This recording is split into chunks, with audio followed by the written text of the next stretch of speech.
মই ডালিম কুমাৰ সিংহ, সম্পাদক বঙাইগাঁও জিলা সাহিত্য সভা।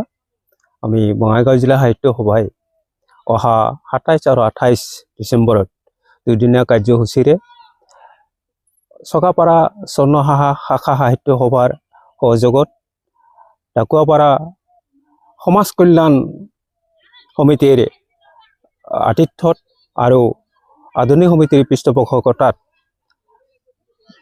এই দুদিনীয়া কাৰ্যসূচীৰে এই পবিত্ৰ ভূমিখণ্ডত বঙাইগাঁও জিলাৰ বিশেষ বাৰ্ষিক চকাপাৰা অধিৱেশনখনি অনুষ্ঠিত আয়োজন কৰা হৈছে। আৰু আমাৰ এই সমূহ কাৰ্যসূচীত অহা 28 ডিচেম্বৰৰ মুকলি সভাত অসম সাহিত্য সভাৰ সন্মানীয় সভাপতি ডক্টৰ বসন্ত কুমাৰ গোস্বামী, উপসভাপতি পদম ৰাজখোৱা মহোদয় আৰু প্ৰধান সম্পাদক শ্ৰীযুত দেৱজিৎ বৰা মহোদয় উপস্থিত থাকিব।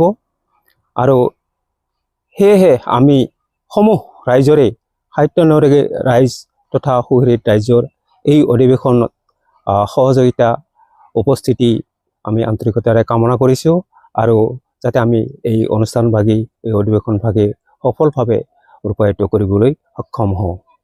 উপস্থিত থকা অধিৱেশনৰ